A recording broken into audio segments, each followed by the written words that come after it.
हे guys, welcome और welcome back to my YouTube channel. तो guys, आप सभी को पता होगा कि हमने परीक्षा वाणी के लेटेस्ट एडिशन से सभी 21 चैप्टर के एमसीक्यूज कंप्लीट कर लिए हैं। आई होप आपके लिए इस तरह की वीडियो हेल्पफुल रही होगी। तो आज का हमारा जो है अध्याय लास्ट है, जो कि अध्याय 22वां है। आप इसका नाम पढ़ सकते हो उत्तराखंड समसामयिकी, यानी कि उत्तराखंड करंट अफेयर। तो फ्रेंड्स, परीक्षा वाणी के अगर आप अंतिम पेजेस में देखोगे तो वहाँ पर सन 2012 से लेकर सन 2022 के नवंबर दिसंबर तक सभी करंट अफेयर उत्तराखंड से संबंधित दी गई हैं। लेकिन जो इम्पोर्टेंट करंट अफेयर है वो आपकी 2021 और 2022 की हैं। तो फ्रेंड्स, अगर आप चाहते हो कि 2020 की भी पढ़ना तो उसको भी आप एक बार देख सकते हो, क्योंकि जो इस बार एग्ज़ाम करवाए गए तो उसमें 2020 से लेकर 2022 तक की और हालांकि 2023 तक की भी करंट अफेयर पूछी गई थी। तो फ्रेंड्स, जितनी भी इसमें है तो मैं उसमें से 2021 और 2022 की ही आपको यहाँ पर समझाने वाली हूँ। फ्रेंड्स, ये मैं क्यों समझा रही हूँ, आप अपनी परीक्षा वाणी से खुद भी इसको पढ़ सकते हैं, लेकिन अगर आप एक बार समझ लें, आप अगर एक बार सुनकर समझ लें, तो आप अगर जब भी इसका रिवीजन करें अपनी परीक्षा वाणी से तो आपके लिए बहुत ज़्यादा ईजी हो जाएगा। वो आप एक ही पैराग्राफ पढ़कर समझ लेंगे।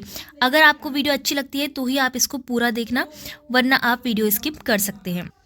तो देखिए दोस्तों, सबसे पहले यहाँ पर 2022 से शुरू किया गया है। तो ये घटते हुए क्रम में करंट अफेयर दी गई है। पहले 2022 की, फिर 21 की, फिर 20 की, फिर 19 की, इस तरह से दी गई है। सबसे पहले हमारा 2022 से है। तो देखो, जो 2022 की करंट अफेयर है, तो आपको जो ये पहला पैराग्राफ दिख रहा होगा, यहाँ से टोटल यहाँ से लेकर यहाँ तक का जो पैराग्राफ है, यहाँ तक का, तो इसमें आपका सन 2022 की जो उत्तराखंड की करंट अफेयर है उसका पूरा सारांश दिया गया है एक तरह से। तो अगर आप इसको पढ़ लें तो आपको समझ में आ जाएगा कि आपको 2022 की करंट अफेयर में से किस तरह के टॉपिक्स पढ़ने हैं। तो देखो, सबसे पहले हम समझ लेते हैं 23वां राज्य स्थापना दिवस। 23वां राज्य स्थापना दिवस यानी कि सन 2022 में यह हुआ होगा, 9 नवंबर सन 2022, क्योंकि हमारा जो उत्तराखंड है वो 2000 में बना।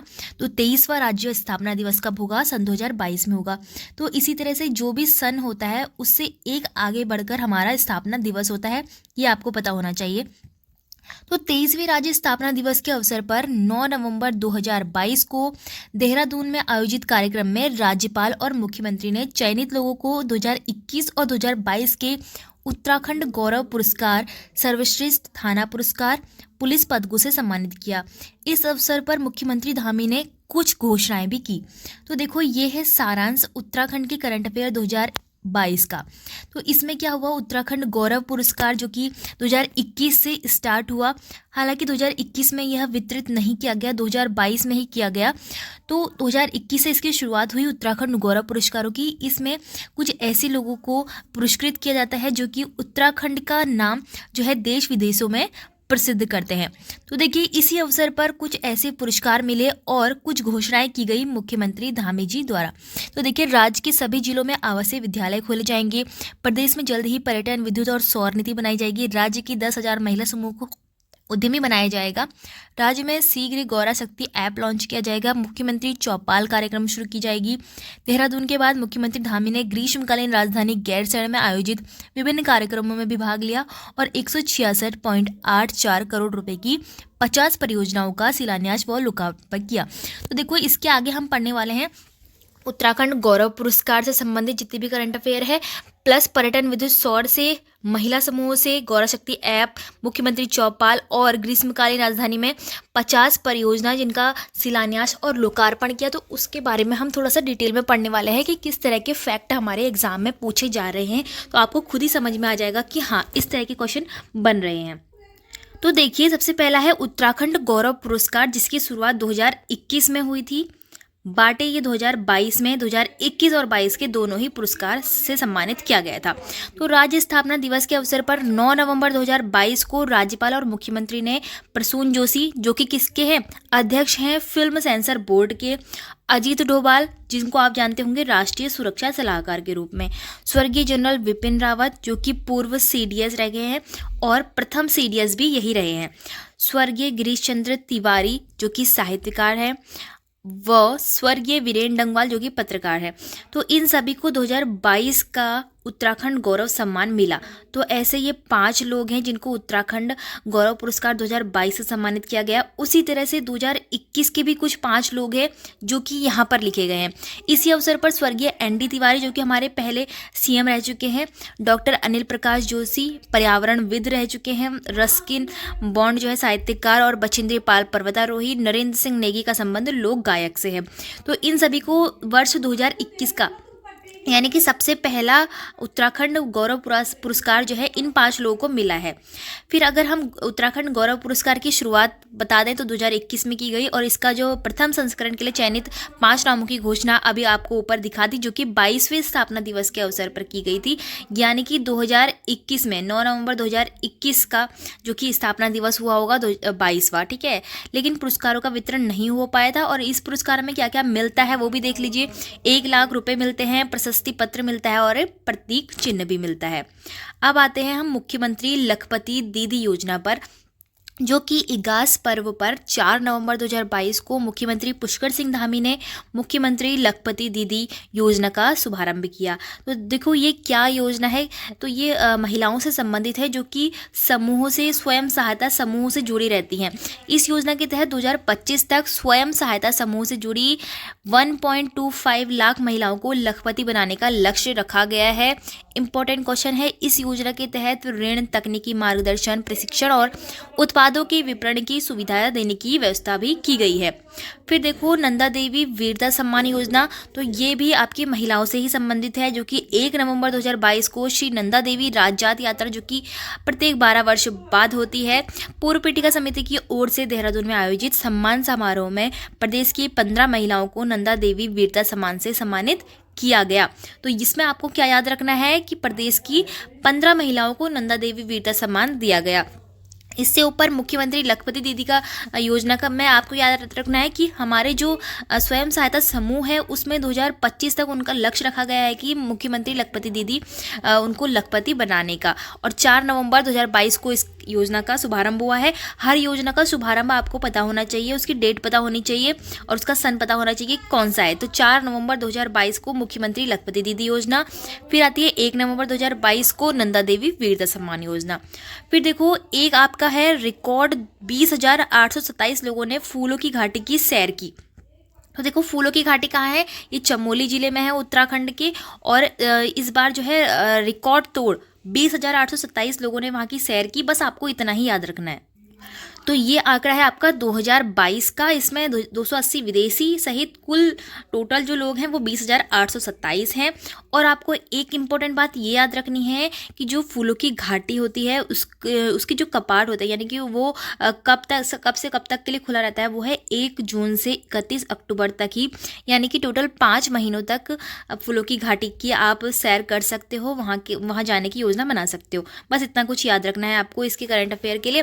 फिर है गंगोत्री, यमुनोत्री, केदारनाथ और हेमकुंड की कपाट बंद। तो यहाँ पर आपको इतना कुछ इंपॉर्टेंट नहीं है कि कब कपाट बंद हुए कब नहीं हुए, तो इसको आप स्किप भी कर सकते हो। बस आपको क्या याद रखना है, आपको ये याद रखना है कि गंगोत्री कहाँ है, यमुनोत्री कहाँ है, केदारनाथ कहाँ है, हेमकुंड कहाँ है, तो ये सब कहाँ है, किन जिलों में है, ये याद रखना है आपको। बाकी यहाँ पर वही सब आंकड़ा बताया गया है कि कौन से धाम में कितने लोग पहुँचे और कितने लोगों ने मत्था टेका है ना, यही सारी चीज़ें हैं इसमें, तो आप इसको स्किप भी कर सकते हो। फिर देखो 3,430 करोड़ की परियोजनाओं का शिलान्यास। तो आपको यहाँ पर क्या याद रखना है, इसमें आपको जो मेन चीज़ हुई है, यानी कि इसमें देखो यहाँ पर प्रधानमंत्री पद पर रहते हुए भी नरेंद्र मोदी ने 21 अक्टूबर 2022 को 6वीं बार केदार भगवान का दर्शन पूजन, केदारनाथ में चल रहे पुनर्निर्माण का कार्यों का निरीक्षण भी किया। और इसमें 1267 करोड़ रुपए की लागत से बनने वाले 9.7 किलोमीटर लंबे गौरीकुंड केदारनाथ रोपवे का शिलान्यास किया। तो इसमें सबसे मेन बात यह है कि गौरीकुंड केदारनाथ रोपवे, गौरीकुंड से लेकर केदारनाथ तक के जो है रोपवे का यहाँ पर निर्माण होने जा रहा है, और इसका जो रास्ता हो जाएगा ये 30 मिनट्स का हो जाएगा, यानी कि गौरीकुंड से केदारनाथ पहुँचा जाएगा कितने में, आधे घंटे के अंदर पहुँचा जाएगा। बाद में इस परियोजना के दूसरे फेज के तहत सोनप्रयाग से गौरीकुंड रोपवे जो कि 3 किलोमीटर लगभग है, तो इसका निर्माण किया जाएगा। तो देखो यह है इंपॉर्टेंट बात, कहाँ से कहाँ तक, गौरीकुंड से केदारनाथ, फिर सोनप्रयाग से गौरीकुंड जो कि सेकंड फेज में होना है।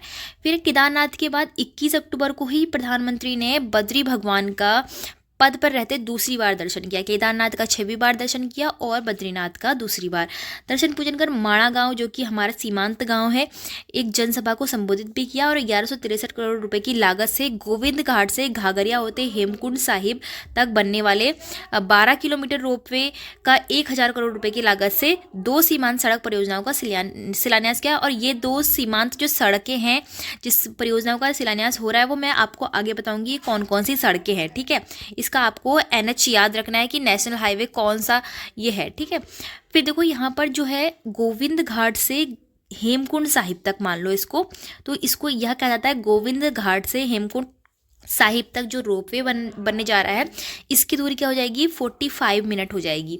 इस रोपवे से घाघरिया में उतरकर हम फूलों की घाटी भी जा सकते हैं, क्योंकि जो गोविंद घाट, हेमकुंड साहिब और ये फूलों की घाटी है, ये सभी क्या है, ये चमोली में स्थित हैं और चमोली में ही बद्रीनाथ धाम भी स्थित है। तो यहाँ से हम घाघरिया में उतरकर कहाँ जा सकते हैं, फूलों की घाटी में जा सकते हैं।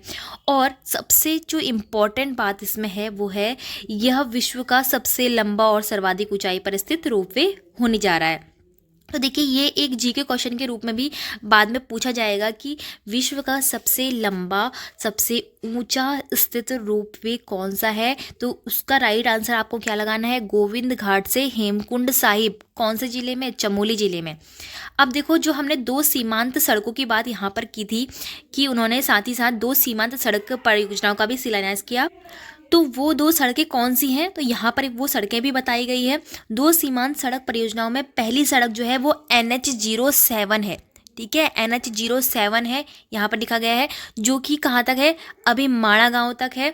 इसका विस्तार माणा पास तक किया जाएगा, माणा पास यानी कि माणा दर्रा तक किया जाएगा। जबकि दूसरी सड़क जोशीमठ से मलारी गांव तक बनाई जाएगी, जो कि क्या कहलाएगी, NH107B कहलाएगी। ठीक है, पहला जो सीमांत सड़क है वो NH07 है और दूसरी सीमांत सड़क है वो क्या है, NH107B हो जाएगा। ठीक है, अब देखिए नेक्स्ट है SEIAA व SEAC का गठन। केंद्रीय पर्यावरण, वन व जलवायु परिवर्तन मंत्रालय की ओर से 4 अक्टूबर 2022 को जारी अधिसूचना के तहत राज्य सरकार द्वारा 19 अक्टूबर 2022 को राज्य स्तरीय पर्यावरण प्रभाव आकलन अधिकरण व राज्य स्तरीय विशेषज्ञ मूल्यांकन समिति, जो कि यहाँ पर इसकी फुल फॉर्म लिखी गई है, इसका गठन किया गया। देखो 19 अक्टूबर 2022 को इन 2 समितियों का गठन क्यों किया गया, ये जानना आपको जरूरी है। तो ये समितियाँ जो है इसलिए बनाई गई है क्योंकि कोई भी उत्तराखंड में या फिर राज्य में कोई भी छोटी बड़ी, अगर हमें छोटी छोटी जो परियोजनाएं होती है उनको बनाना होता है, तो हमें क्या करना होता है, केंद्रीय पर्यावरण, वन, जलवायु परिवर्तन मंत्रालय से क्या करनी होती है, अनुमति लेनी होती है, जिसमें कि काफ़ी लंबा समय बीत जाता है और हमारी जो परियोजनाएं हैं वो अधूरी रह जाती हैं, काफ़ी उसमें टाइम लग जाता है। इसीलिए इन 2 समितियों का गठन 19 अक्टूबर 2022 को किया गया। अब देखिए इसमें जो याद करने वाली बात है वो ये है कि SEIAA का अध्यक्ष किसे बनाया गया है, अमूल्य रतन सिन्हा को बनाया गया है। ये आपसे क्वेश्चन पूछ सकते हैं। जबकि SEAC का जो अध्यक्ष है वो शैलेंद्र सिंह बिष्ट को बनाया गया है। तो ये 2 नाम आप कॉपी में नोट भी कर सकते हो। अमूल्य रतन सिन्हा जो कि SEIAA के अध्यक्ष हैं, जो कि पहले भारतीय वन सेवा के सेवानिवृत्त अधिकारी हैं। ठीक है, फिर उसके बाद SEAC का अध्यक्ष शैलेंद्र सिंह बिष्ट को बनाया गया है। ये मैंने आपको समझा ही दिया है कि ये दोनों समितियाँ क्यों बनी है, क्योंकि जो भी छोटी परियोजनाएं होती हैं उनके लिए अनुमति लेनी पड़ती थी, अब अनुमति नहीं लेनी पड़ेगी। अब देखिए जमरानी परियोजना हेतु निवेश की मंजूरी। अब ये जमरानी वाला जो क्वेश्चन है वो आपका एग्जाम में भी आया था, जो कि कनिष्ठ सहायक के एग्जाम में पूछा गया था। इसका राइट आंसर था नैनीताल, क्योंकि नैनीताल जिले में है और गोला नदी पर यह बना हुआ है। फिर देखो 18 अक्टूबर 2022 को नई दिल्ली में बैठक हुई, जिसमें कि नैनीताल में काठगोदाम से 10 किलोमीटर अपस्ट्रीम में गोला नदी पर प्रस्तावित 2584.10 करोड़ रुपए की लागत वाली जमरानी बहुउद्देशीय बांध परियोजना के लिए प्रधानमंत्री कृषि सिंचाई योजना के तहत 90-10 के अनुपात में इस निवेश की मंजूरी मिल गई। अब 90-10 का अनुपात क्या होता है? 90-10 का अनुपात ये होता है कि इस परियोजना में 90% जो है केंद्र सरकार लागत लगाएगी और 10% राज्य सरकार इसमें सहायता देगी अपने आर्थिक रूप से। तो इस तरह से यह परियोजना 47 वर्ष पुरानी है। पहली बार 1975 में केंद्रीय योजना आयोग ने इस परियोजना को मंजूरी दी थी।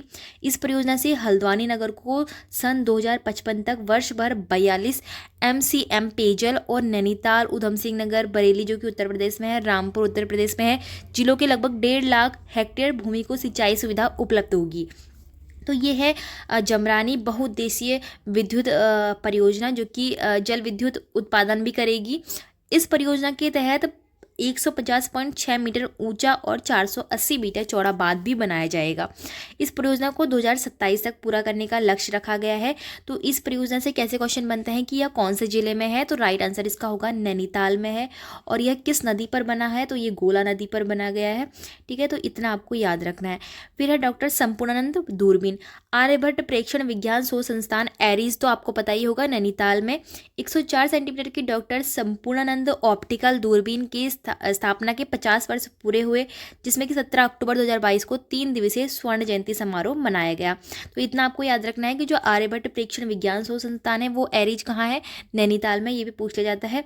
और इसका जो स्थापना दिवस है संपूर्णानंद वाले का, तो इसका है 17 अक्टूबर 2022। ठीक है, स्थापना के 50 वर्ष पूरे हुए हैं इस दिन। फिर देखो उच्च शिक्षा में भी राष्ट्रीय शिक्षा नीति लागू होगी। राष्ट्रीय शिक्षा नीति यानी कि नेशनल एजुकेशन पॉलिसी, जो कि 16 अक्टूबर 2022 को देहरादून में मुख्यमंत्री पुष्कर सिंह धामी व केंद्रीय शिक्षा मंत्री ने राष्ट्रीय शिक्षा नीति 2020 के तहत उत्तराखंड में उच्च शिक्षा की शुरुआत की। प्रदेश में शिक्षा का सत्र जो होगा, सेशन जो होगा, वो 2022 से 23 से ही इस नीति से लागू होगा। अब आपको जो इसमें याद रखना है वो है कि हमारे जो प्रदेश है उसमें आंगनबाड़ी स्तर पर राष्ट्रीय शिक्षा नीति 2020 को कब लागू किया गया, राइट आंसर इसका होगा 12 जुलाई 2022 को ही लागू किया।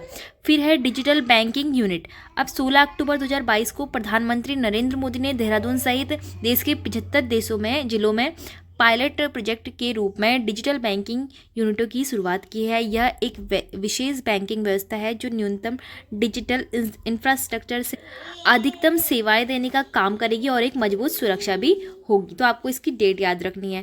अब देखो logistic ease across different state report 13 अक्टूबर 2022 को केंद्रीय उद्योग संवर्धन एवं आंतरिक व्यापार विभाग द्वारा जारी logistic ease across different state leads survey report में लॉजिस्टिक ईज के मामले में उत्तराखंड को अचीवर्स की श्रेणी में रखा गया। तो आपको इस पूरे पैराग्राफ से जो कि याद करने की जो चीज़ है वो मैं आपको बता देती हूँ कि उत्तराखंड को किस श्रेणी में रखा गया। तो राइट आंसर क्या लगाओगे आप, अचीवर्स की श्रेणी में रखा गया। और यह श्रेणी उसे क्यों दी गई, राज्य को श्रेणी जो है निर्यात को बढ़ावा देने के लिए, लॉजिस्टिक सुविधाओं, सड़क, rail, warehouse, container depot आदि के विस्तार में अच्छा प्रदर्शन करने के लिए यह श्रेणी उत्तराखंड को मिली। कौन सी श्रेणी, अचीवर्स की श्रेणी। अब जो है उत्तराखंड लॉजिस्टिक नीति को भी मंजूरी मिली, वो कब मिली, 12 अक्टूबर 2022 को मिली उत्तराखंड लॉजिस्टिक नीति को। तो ऐसे में आपको मोटा मोटा बता देती हूँ हर पैराग्राफ से कि आपको याद क्या रखना है। अब देखो राजस्व पुलिस से रेगुलर पुलिस की जो और है कदम भी बढ़ाया गया 2022 में ही, 12 अक्टूबर 2022 को ही यह निर्णय भी लिया गया कि जितनी भी उत्तराखंड में राजस्व पुलिस हैं उनकी जगह रेगुलर पुलिस बनाई जाएगी और 6 पुलिस स्टेशन 20 पुलिस चौकियों को भी बनाने का निर्णय लिया गया। उल्लेखनीय है, आपको ये पता ही होगा कि प्रदेश में लगभग 7500 गांव ऐसे हैं जहां अभी भी राजस्व पुलिस व्यवस्था है, यानी कि जहां ऐसे पुलिस स्टेशन नहीं हुआ करते हैं, पटवारी के अंतर्गत यह काम होता था। ठीक है, अब ऐसा नहीं होगा। राज्य औषधि परीक्षण प्रयोगशाला जो कि 12 अक्टूबर 2022 को मुख्यमंत्री पुष्कर सिंह धामी ने देहरादून की डांडा लखोड में खाद्य संरक्षा एवं औषधि प्रशासन विभाग के नवनिर्मित भवन में और राज्य औषधि परीक्षण प्रयोगशाला का लोकार्पण किया। इस अवसर पर मुख्यमंत्री ने बताया कि राज्य में लगभग 300 औषधि निर्माता कंपनियां कार्य कर रही है। ठीक है, अब है सविता कंसवाल जो कि इम्पोर्टेंट ये करंट अफेयर है। सविता कंसवाल सहित 29 पर्वतारोहियों का निधन हो गया जो कि उत्तरकाशी की रहने वाली थी। उत्तरकाशी जिले के डोकरानी ग्लेशियर के निकट स्थित द्रौपदी का डांडा 2 चोटी पर नेहरू पर्वतारोहण संस्थान के 44 प्रशिक्षकों व 8 प्रशिक्षकों के दल के 4 अक्टूबर 2022 की सुबह हिमस्खलन की चपेट में आने से सविता कंसवाल सहित 29 प्रशिक्षकों का निधन हुआ। यानी कि 29 उसमें ट्रेनी थे और कुछ उसमें यानी कि 29 टोटल थे उसमें सविता कंसवाल के साथ। ठीक है। तो उनका 4 अक्टूबर 2022 को सुबह हिमस्खलन की वजह से निधन हो गया। जो कि सविता कंसवाल को क्यों जाना जाता है, वो पर्वतारोहण के लिए प्रसिद्ध हैं और उन्होंने माउंट एवरेस्ट जैसी चोटियों पर भी पर्वतारोहण किया है। अब इनको जो है इसमें से क्वेश्चन क्या बनेगा, इसमें क्वेश्चन बनेगा कि जो सविता कंसवाल है वो किससे संबंधित है, वो पर्वतारोहण से संबंधित है। सविता कंसवाल का जन्म कहाँ हुआ, उत्तराखंड के उत्तरकाशी जिले के लौथरू गांव में हुआ। ठीक है, इतना आपको याद रखना है। 12 मई को उन्होंने एवरेस्ट पर क्या कहता सफल आरोहण किया था और 28 मई को माउंट मैकालू का भी सफल आरोहण किया था। फिर देखो 24 मई 2021 को विश्व की चौथी सबसे ऊंची चोटी कौन सी है, माउंट लोत्से, जिसकी ऊंचाई है 8,515 मीटर। इस पर भी उन्होंने तिरंगा फहराया और भारत की वह दूसरी ऐसी महिला बनी जो कि विश्व की चौथी सबसे ऊंची चोटी पर चढ़ी। इससे पूर्व सविता ने कुछ और भी चोटियों पर सफल आरोहण किया है, जो जिनके नाम यहाँ पर लिखे हैं: चंद्रभागा, लापचू, तुलियान, द्रौपदी का डांडा, कोला हाइट, हनुमान डिब्बा, त्रिशूल आदि चोटियों का सफल आरोहण किया था। तो देखिए, आपको मैंने इसमें याद रखने योग्य बातें बता दी है। फिर आता है हिमालयन दर्शन हेली सेवा। 2 अक्टूबर 2022 को राज्य पर्यटन मंत्री जो कि सतपाल महाराज हैं, इन्होंने जॉर्ज एवरेस्ट मसूरी स्थित हेलीपैड से हिमालय दर्शन हेलीकॉप्टर सेवा का शुभारंभ किया। ठीक है, पर्यटन मंत्री आपको याद रखते हैं सतपाल महाराज हैं, जिन्होंने 2 अक्टूबर 2022 गांधी जयंती के दिन क्या किया, हिमालय दर्शन के लिए हेलीकॉप्टर सेवा का शुभारंभ किया। कहाँ पर, मसूरी स्थित हेलीपैड से। ठीक है, अब है देश के दूसरे सीडीएस भी उत्तराखंड के ही हैं। तो ये एक करंट अफेयर क्यों बनी, क्योंकि जो हमारे देश का प्रथम सीडीएस थे वो कौन थे, स्वर्गीय जनरल बिपिन सिंह रावत, जिनका निधन हो गया था एक प्लेन क्रैश में। तो वो भी उत्तराखंड के पौड़ी जिले के ही रहने वाले थे। और जो दूसरे सीडीएस हमें मिले हैं पूरे देश के लिए, वो भी हमारे उत्तराखंड से ही है। इसीलिए हमारे उत्तराखंड के लिए बहुत ज़्यादा इंपॉर्टेंट करंट अफेयर हो जाती है, गौरव की बात हो जाती है। तो सेना के पूर्वी कमान के प्रमुख के पद से 31 मई 2021 को retired lieutenant general Anil Chauhan ने 30 सितंबर 2022 को देश के दूसरे सीडीएस के रूप में पदभार ग्रहण किया गया। और सबसे ज़्यादा इत्तेफाक की बात यह है कि ये भी उत्तराखंड के पौड़ी ज़िले से ही आते हैं और पहले सीडीएस भी उत्तराखंड के पौड़ी ज़िले से ही आते हैं। लेफ्टिनेंट जनरल अनिल चौहान मूल रूप से पौड़ी ज़िले के गवाड़ा गाँव के हैं। 1981 में वो भारतीय सैन्य अकादमी से पास आउट होकर इन्होंने 11 गोरखा राइफल्स में कमिश्नर अफसर के रूप में ज्वाइन किया था। तो ये सब तो इनकी खासियत बताई गई है। आपको याद रखने योग्य बात यह है कि लेफ्टिनेंट अनिल चौहान कहाँ के रहने वाले हैं, उत्तराखंड के पौड़ी के। और पूरे देश के जो है पहले सीडीएस कौन है, वो कहाँ के रहने वाले हैं, और दूसरे सीडीएस कौन है, वो कहाँ के रहने वाले, दोनों के नाम और दोनों का जन्म स्थान आपको याद होना चाहिए। अब देखिए नेक्स्ट करंट अफेयर जो दी गई है यहाँ पर 2022 से, वो है मोस्ट फिल्म फ्रेंडली स्टेट पुरस्कार। तो उत्तराखंड ने 68वें राष्ट्रीय फिल्म पुरस्कार में क्या जीता है, 30 सितंबर 2022 को मोस्ट फिल्म फ्रेंडली पुरस्कार जीता है। क्योंकि यह मोस्ट फिल्म फ्रेंडली स्टेट इसलिए बनता जा रहा है क्योंकि यहाँ की जो खूबसूरत वादियाँ हैं वहाँ वो जो है मोस्ट ही फिल्म फ्रेंडली हो रही हैं, इसीलिए। ठीक है, और इनकी तरफ से जो है पुरस्कार वो उत्तराखंड की तरफ से फिल्म विकास परिषद बंशीधर तिवारी ने प्राप्त किया। ठीक है, आपको इतना याद रखना है कि जो मोस्ट फिल्म फ्रेंडली स्टेट है उसका दर्जा किसको दिया गया है, हमारे राज्य उत्तराखंड को दिया गया है। बस इतना याद रखना है यहाँ पर। अब इसमें क्या याद रखना है आपको, बेस्ट टूरिज्म डेस्टिनेशन अवार्ड जो है उत्तराखंड को मिला। कब मिला, विश्व पर्यटन दिवस के अवसर पर। तो यहाँ से आपका एक क्वेश्चन क्लियर होता है कि विश्व पर्यटन दिवस कब मनाया जाता है, 27 सितंबर को मनाया जाता है। 2022 के दिन नई दिल्ली में आयोजित राष्ट्रीय पर्यटन अवार्ड वितरण समारोह में उपराष्ट्रपति जो कि हमारे कौन है, जगदीप धनखड़ उपराष्ट्रपति है, इन्होंने उत्तराखंड को बेस्ट टूरिज्म डेस्टिनेशन अवार्ड और पर्यटन के सर्वांगीण विकास के लिए प्रथम पुरस्कार प्रदान किया गया। तो इस तरह से क्वेश्चन बनेगा कि बेस्ट टूरिज्म डेस्टिनेशन अवार्ड 2022 किस राज्य को प्रदान किया गया। तो राइट आंसर होगा उत्तराखंड को। और कौन सा स्थान उन्होंने ग्रहण किया, तो प्रथम पुरस्कार। और उत्तराखंड के पर्यटन मंत्री कौन है, ये भी इसी से क्वेश्चन बन सकता है। तो सतपाल महाराज राइट आंसर होगा। और आपको बता दूं कि राज्य की ओर से यह पुरस्कार भी पर्यटन मंत्री ने ही ग्रहण किया था। फिर है कोटिया जांच समिति रिपोर्ट। उत्तराखंड विधानसभा में राज्य गठन से लेकर 2022 तक जितनी भी भर्ती हुई है उन सभी की जांच के लिए पूर्व आईएएस के कोटिया की अध्यक्षता में गठित 3 सदस्यीय विशेषज्ञ समिति ने 22 सितंबर 2022 को अपनी रिपोर्ट विधानसभा अध्यक्ष रितु खंडूरी को सौंपी थी। अब जो ये विधानसभा सत्र का जो पूरी वीडियो है वो भी मैंने आपके लिए बना रखी है उत्तराखंड विंसर ईयर बुक से।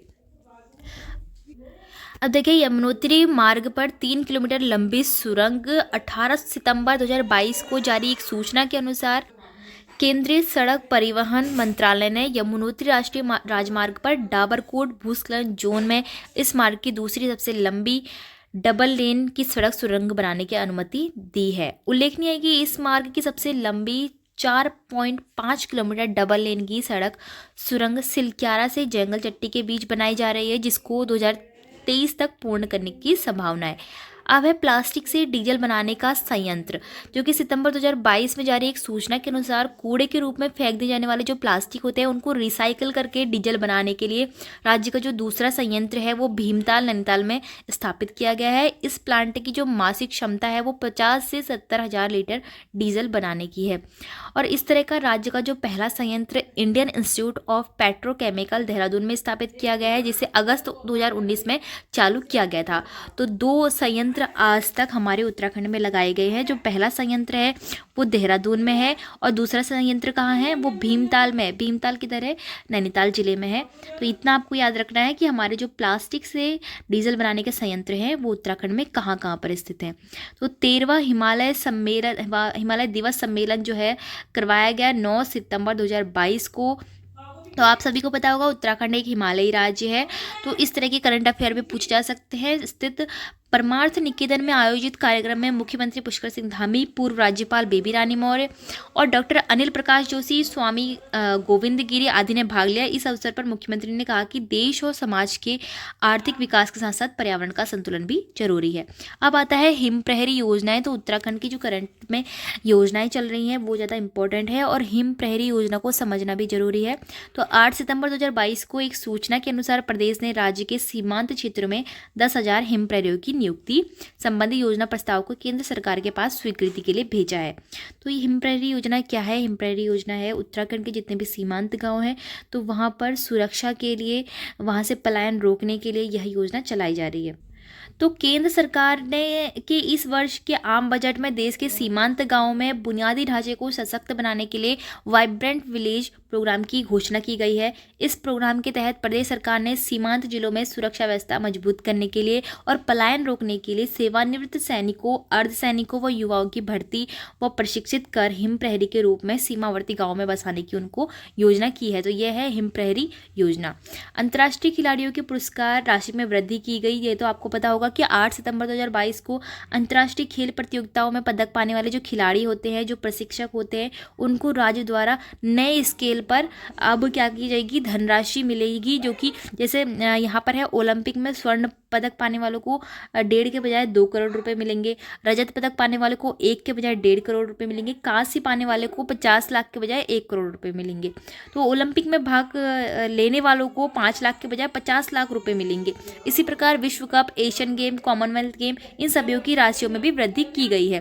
तो ये उत्तराखंड में के खिलाड़ियों के लिए एक अच्छी खबर है। प्रदेश में शीघ्र खुलेंगे 2 सैनिक स्कूल। तो देखो उत्तराखंड में अभी तक कितने सैनिक स्कूल है, एक भी शायद अभी तक इसमें एक जो है सैनिक स्कूल था नैनीताल में। ठीक है, अब देखो 7 सितंबर 2022 को एक सूचना जारी की गई जिसमें शीघ्र ही 2 सैनिक स्कूल रुद्रपुर और देहरादून, तो रुद्रपुर और देहरादून में एक सैनिक स्कूल खोले जाएंगे। तो राज्य में अभी तक एकमात्र सैनिक स्कूल घोड़ाकल नैनीताल में है। सल्ट शहीद मेला राजकीय घोषित किया गया। तो सल्ट शहीद मेला 5 सितंबर 2022 को मुख्यमंत्री जी वहां गए सल्ट शहीद मेले में, यहाँ भाग लिया। खुमार सल्ट में भव्य शहीद स्मारक बनाने और शहीद दिवस मेले को राजकीय मेला बनाने की उन्होंने घोषणा की। बालाश्रय योजना, शिक्षक दिवस के अवसर पर 5 सितंबर 2022 को मुख्यमंत्री धामी ने अनाथ बच्चों के लिए 1 कक्षा से 12वीं कक्षा तक मुफ्त शिक्षा हेतु बालाश्रय योजना की शुरुआत करी। इस अवसर पर मुख्यमंत्री ने बालिका शिक्षा को प्रोत्साहित करने के लिए राजीव गांधी नवोदय विद्यालय की तर्ज पर बालिका आवासीय विद्यालय खोलने की भी घोषणा करी। शैलेश मटियानी राज्य शैक्षिक पुरस्कार, जो कि उत्तराखंड के शिक्षकों को प्राप्त हुआ शिक्षक दिवस के अवसर पर, जो कि 5 सितंबर को मनाया जाता है। 2022 को राजभवन सभागार में राज्यपाल lieutenant general retired Gurmeet Singh ने राज्य के कुल 39 2018 के लिए 19 व 2021 के लिए 20 शिक्षकों को शैलेश मटियानी राज्य शैक्षिक पुरस्कार से सम्मानित किया गया। देखो, जो शैलेश मटियानी राज्य शैक्षिक पुरस्कार है वो उत्तराखंड के शिक्षकों को दिया जाता है। राष्ट्रीय शिक्षक सम्मान, जो कि ये नेशनल लेवल का एक सम्मान है, जो कि शिक्षक दिवस के अवसर पर ही दिया गया और दिल्ली में आयोजित एक समारोह में उत्तराखंड के दो ये मेन लोग जो उत्तराखंड से आए, प्रदीप नेगी और कौस्तुभ चंद जोशी, इनके साथ साथ 46 विद्यालय शिक्षकों को राष्ट्रीय शिक्षक सम्मान दिया गया। तो आपको 2 नाम याद रखने हैं, प्रदीप नेगी और कौस्तुभ चंद जोशी, जिनको कि राष्ट्रीय शिक्षक सम्मान प्राप्त हुआ। फिर है सीएम उदीयमान खिलाड़ी उन्नयन योजना। तो राष्ट्रीय खेल दिवस के अवसर पर 29 अगस्त 2022, तो खेल दिवस कब मनाया जाता है? 29 अगस्त को पुष्कर धामी ने देहरादून में उदीयमान खिलाड़ी उन्नयन योजना का शुभारंभ किया। इस योजना के तहत 8 से 14 वर्ष आयु वर्ग के खिलाड़ियों को 1500 रुपये मासिक खेल छात्रवृत्ति देने की व्यवस्था की, क्योंकि जितने भी खेल से संबंधित जो लोग होते हैं, जो बच्चे होते हैं, उनको कुछ ना कुछ स्कॉलरशिप दी जाती है। तो 1500 रुपये मासिक खेल छात्रवृत्ति दी जाएगी। इस योजना से लगभग प्रदेश के 3900 बालक बालिकाएं लाभान्वित होंगे। अब है गंगोत्री यमुनोत्री रेल परियोजना। इसमें है कि 28 अगस्त 2022 को जारी एक सूचना के अनुसार डोईवाला देहरादून से गंगोत्री यमुनोत्री रेल जोड़ने हेतु कई बार सर्वेक्षण के बाद अब क्या हो रहा है, सिंगल रेल ट्रैक के लिए टर्की की कंपनी द्वारा 30,000 करोड़ रुपए की फाइनल डीपीआर रेलवे बोर्ड को भेजी गई है। तो इस तरह से गंगोत्री यमुनोत्री रेल परियोजना का निर्माण होने जा रहा है।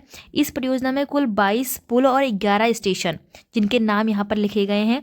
गंगोत्री के लिए मातली और यमुनोत्री के लिए नंदगांव बड़कोत अंतिम स्टेशन होंगे। सीनियर राष्ट्रीय कैनो स्प्रिंट चैंपियनशिप उत्तराखंड पर्यटन विकास परिषद और राष्ट्रीय कयाकिंग कैनोइंग संघ के तत्वाधान में 22 से 25 अगस्त 2022 तक उधम सिंह नगर जिले के बौर जलाशय में 33वीं सीनियर राष्ट्रीय कैनो स्प्रिंट चैंपियनशिप का आयोजन किया गया। इसमें 27 राज्यों के लगभग 550 खिलाड़ियों ने भाग लिया।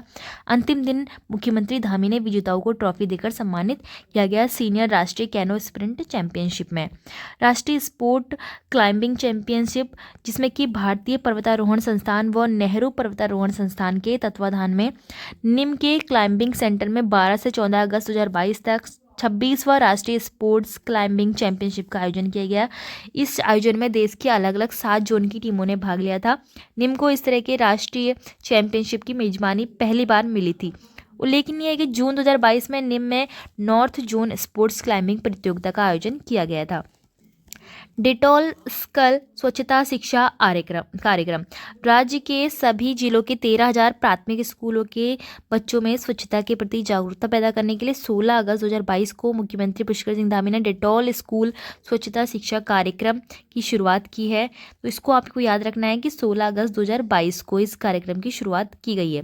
इसके लिए राज्य शिक्षा विभाग और उपभोक्ता स्वास्थ्य एवं स्वच्छता की दिग्गज कंपनी रैकेट साउथ एशिया के बीच समझौता भी हुआ है। राज्य स्त्री शक्ति तीलू रौतेली पुरस्कार, तो तीलू रौतेली पुरस्कार दिया जाता है। तो ये वीरता का जो प्रदर्शन महिलाएं करती हैं, जो कि कई साहसिक कार्य करती हैं। तो वीरांगना तीलू रौतेली की जयंती पर 8 अगस्त 2022 को देहरादून में राज्य महिला सशक्तिकरण एवं बाल विकास विभाग की ओर से आयोजित एक समारोह में राज्यपाल ने विभिन्न क्षेत्रों में सराहनीय कार्य करने वाली राज्य की 12 महिलाओं और किशोरियों को तीलू रौतेली पुरस्कार तथा 35 आंगनबाड़ी कार्यकर्तियों को राज्य स्तरीय आंगनबाड़ी कार्यकर्ता पुरस्कार से सम्मानित किया गया। लक्ष्य सेन को, अब यहाँ पर ऊपर आप ये भी समझ लीजिए कि तीलू रौतेली पुरस्कार किनको दिया जाता है, जो कि उत्तराखंड से कोई एक ऐसा साहसी या सराहनीय कार्य करती हैं, तो उनको वीरांगना तीलू रौतेली का पुरस्कार दिया जाता है। लक्ष्य सेन को कॉमनवेल्थ में स्वर्ण पदक मिला। तो मूल रूप से तिलक नगर अल्मोड़ा निवासी हैं ये। तो शटलर लक्ष्य सेन ने बर्मिंघम ब्रिटेन आयोजित 22वीं कॉमनवेल्थ गेम के बैडमिंटन पुरुष एकल वर्ग के फाइनल में मलेशिया के जे जोंग को हराकर 8 अगस्त 2022 को भारत के लिए स्वर्ण पदक दिलाया। तो ये उत्तराखंड खेल करंट अफेयर से एक बड़ी न्यूज़ है। वैसे सेन ने इससे पहले भी भारत के लिए कई पदक जीते हुए हैं। अब है जागर मेला जो कि राजकीय घोषित किया गया। तो ये आपसे आई थिंक किसी एग्जाम में भी पूछा गया कि प्रतिवर्ष देहरादून जिले के हनोल में आयोजित होने वाले जागरा मेले को पर्यटन मंत्री सतपाल महाराज ने 5 अगस्त 2022 को राजकीय मेला घोषित किया गया। कई प्रैक्टिस सेट में भी आपने ये क्वेश्चन देखा होगा कि ऐसा कौन सा उत्तराखंड का मेला है जो कि राजकीय मेला घोषित किया गया है। तो वो है जागरा मेला, और ये कहाँ लगता है? ये देहरादून के हनोल में आयोजित होता है। SDG रेटिंग में नैनीताल प्रथम स्थान पे है। प्रदेश सरकार द्वारा सतत विकास लक्ष्य के मूल्यांकन के लिए गठित centre for public policy and governance द्वारा 4 अगस्त 2022 को 2020-21 के सतत विकास लक्ष्य की रेटिंग जारी की। इस सतत विकास लक्ष्य रेटिंग में 75 अंकों के साथ नैनीताल पहले स्थान पर रहा। ऊधम सिंह नगर ने सबसे अंतिम स्थान पर है।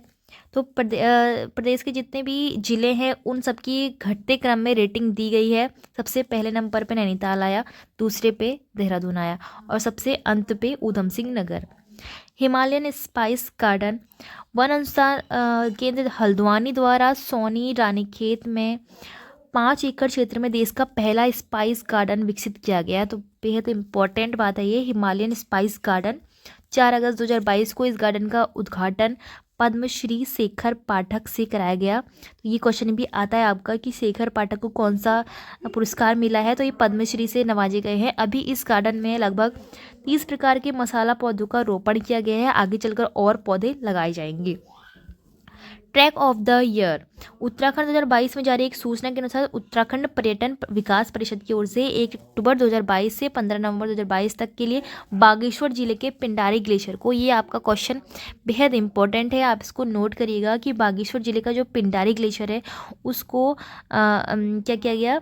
चमोली के बागची बुग्याल को ट्रैक ऑफ द ईयर घोषित किया गया। तो ये 2 ट्रैक है जिनको कि ट्रैक ऑफ द ईयर घोषित किया गया, बागेश्वर जिले का पिंडारी और चमोली के बागची बुग्याल। ठीक है, चमोली में बागची बुग्याल है। प्रत्येक जिले में एक एक संस्कृत ग्राम। तो ये आपने करंट अफेयर में पढ़ा ही होगा पहले भी कि जो हमारा उत्तराखंड है उसमें प्रत्येक जिले में एक ऐसा गांव बनाया जाएगा जहाँ के व्यक्ति जो है संस्कृत बोलेंगे, संस्कृत में ही उनकी जो है दैनिक जीवन की आम बोलचाल की भाषाएं होंगी और वह पूर्णतः संस्कृत ग्राम बनाया जाएगा। तो अभी तक जो हमारा उत्तराखंड है वहाँ किमोठा जो कि चमोली का गांव है और भंतोला जो कि अल्मोड़ा का गांव है, तो इनको संस्कृत गांव घोषित कर दिया गया है। इसके साथ साथ हर जिलों में ही संस्कृत गांव बनाए जाएंगे। Beyond the mystery well temple tales of Uttarakhand. तो देखिए, अगर आपको इसको समझना है तो आपको पता होना चाहिए कि जो beyond the mystery well temple tales of Uttarakhand पुस्तक है वो किसने लिखी है? आराधना जौहरी ने लिखी है। और इस पुस्तक का विमोचन किया गया 19 जुलाई 2022 को। और इस पुस्तक का विमोचन क्यों किया गया? क्योंकि इसमें 800 से अधिक मंदिरों का विवरण दिया गया है। अब है हरेला पर्व पर रिकॉर्ड पौधारोहण, क्योंकि हरेला पर्व जो है मनाया किस लिए जाता है? हरियाली का प्रतीक होता है। 16 जुलाई 2022 को राज्य भर में हरेला पर्व धूमधाम से मनाया गया है। इस अवसर पर देहरादून में 1 घंटे में रिकॉर्ड 5,04,36 पौधों का रोपण किया गया है। इस वर्ष हरेला पर्व का जो थीम थी वो थी संरक्षण और पुनर्जीवन। तो बेहद इंपॉर्टेंट बात है, आपसे पूछा जा सकता है कि जो हरेला पर्व है उत्तराखंड में उसने कौन सा रिकॉर्ड बनाया और हरेला पर्व की थीम उस वक्त क्या थी? तो संरक्षण और पुनर्जीवन उसकी थीम रखी गई थी। पुलिस ऐप व EFIR सेवा 15 जुलाई 2022 को मुख्यमंत्री धामी ने उत्तराखंड पुलिस ऐप व EFIR सेवा का शुभारंभ किया। इस अवसर पर मुख्यमंत्री ने बताया कि उत्तराखंड पुलिस द्वारा अब तक संचालित गौरा शक्ति, ट्रैफिक आई, पब्लिक आई, मेरी यात्रा और लक्ष्य व नशा मुक्त उत्तराखंड जैसे ऐप और 112 व 1930 जैसी आपात सेवाएं पुलिस ऐप में उपलब्ध कराई गई हैं। अब देखो, नई राष्ट्रीय शिक्षा नीति जो कि काफ़ी चर्चा में थी, न्यू एजुकेशन पॉलिसी, जो कि 12 जुलाई 2022 को देहरादून स्थित शिक्षा महानिदेशालय में मुख्यमंत्री धामी ने राज्य में नई राष्ट्रीय शिक्षा नीति 2020 की शुरुआत की। और इसके साथ ही यह नीति लागू करने वाला उत्तराखंड देश का पहला राज्य बन गया। ठीक है, प्रथम चरण में इस नीति को राज्य के करीब 5,000 आंगनबाड़ी केंद्रों में लागू किया गया, जिसकी डेट 12 जुलाई थी। इस नीति के तहत अब आंगनबाड़ी केंद्रों में बाल वाटिका कक्षाएं चलाई जाएंगी और प्रवेशोत्सव, आरोही कौशलम, आनंद वंदनम व विद्या सेतु जैसे नए कार्यक्रम संचालित किए जाएंगे। इन कक्षाओं के पाठ्यक्रम LKG व UKG के होंगे। ठीक है, जो आंगनबाड़ी में इतनी ज़्यादा जो है पहले शिक्षा नीति नहीं लागू की गई थी, तो अब उसका जो सिलेबस बन गया है वो LKG और UKG का हो चुका है। पहली ड्रोन उत्पादक इकाई, तो इसमें एक जो है फैक्ट्री का आपका उद्घाटन किया गया है, जिसमें कि 150 से ज़्यादा सर्वेक्षण ड्रोन बनाए जाएंगे, जो कि रुड़की स्थित रामनगर औद्योगिक सेंटर में है। ठीक है, स्टार्टअप रैंकिंग में उत्तराखंड, तो देखिए उत्तराखंड में जो स्टार्टअप रैंकिंग है वो पहले आप देखिए 2018 में थी, उभरता श्रेणी प्राप्त हुआ था। 2019 में इसे आकांक्षी श्रेणी में रखा गया था। 2021 में इसे लीडर्स श्रेणी प्राप्त हुआ है। तो इस तरह से जो उत्तराखंड की स्टार्टअप रैंकिंग है उसमें सुधार होता जा रहा है। तो इस बार इसे लीडर्स श्रेणी प्राप्त हुई। तो देखिए इसके साथ साथ आपको याद रखना है कि स्टार्टअप रैंकिंग में इनको लीडर्स श्रेणी प्राप्त हुई और लॉजिस्टिक में जो मैंने आपको पहले बताया उसमें अचीवर्स की श्रेणी प्राप्त हुई। तो इसमें आपको कंफ्यूज नहीं होना है। सिंगल यूज़ प्लास्टिक पर बैन, जो कि पर्यावरण में हो रही क्षति को लेकर था। इससे 1 जुलाई 2022 से देश भर में 75 माइक्रोन तक के सिंगल यूज़ प्लास्टिक के कुछ आइटम्स के प्रयोग, उत्पादन, वितरण व बिक्री पर प्रतिबंध लगा दिया गया।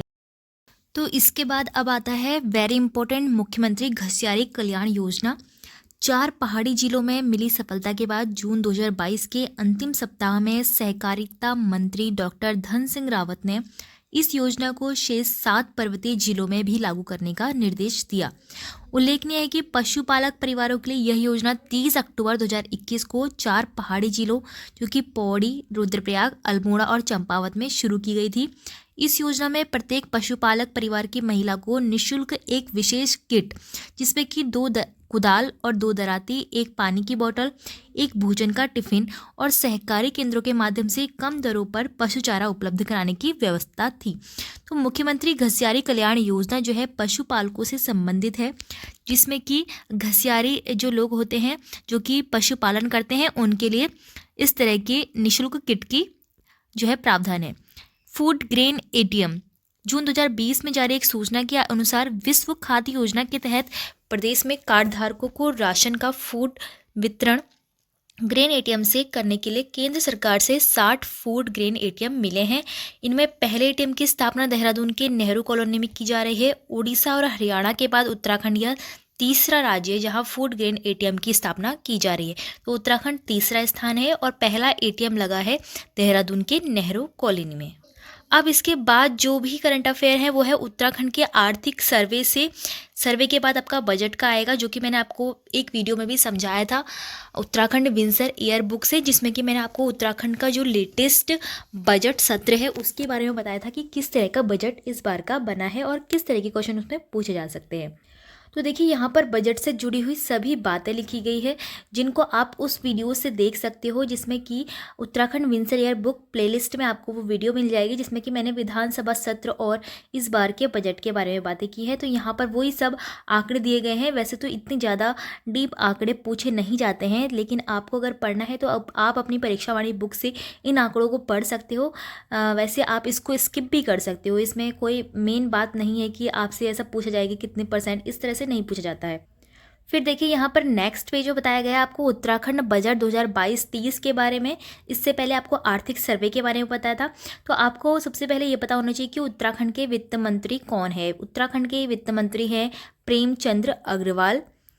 इन्होंने ही जो है बजट प्रस्तुत किया था इस बार का 2022-23 का, जिसमें कि कृषकों, युवकों, महिलाओं, गरीबों, वंचित समेत सबका ध्यान रखा गया है। इतना इन्होंने कहा था।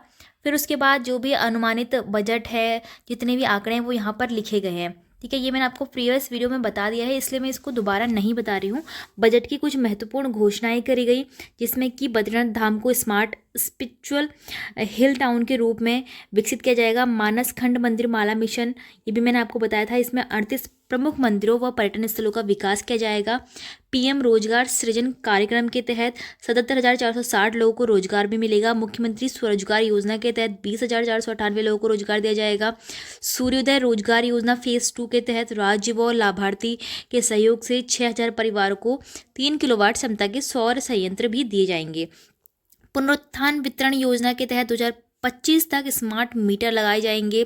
केंद्र सरकार द्वारा 14,387 करोड़ रुपए की वाह्य सहायतित योजनाओं की स्वीकृति भी दी गई है। स्वच्छ पेयजल हेतु केंद्र सरकार द्वारा जायका के माध्यम से 1600 करोड़ रुपए की स्वीकृति। देहरादून मसूरी परियोजना के लिए, अर्बन विकास योजनाओं के लिए, टिहरी झील विकास योजना के लिए, स्वतंत्रता के अमृत महोत्सव के लिए 75 गाँवों को इंटरनेट कनेक्टिविटी दी जाएगी। तो स्वतंत्रता की 75वां अमृत महोत्सव के लिए उत्तराखंड के जो 75 गांव हैं वहां इंटरनेट कनेक्टिविटी दी जाएगी।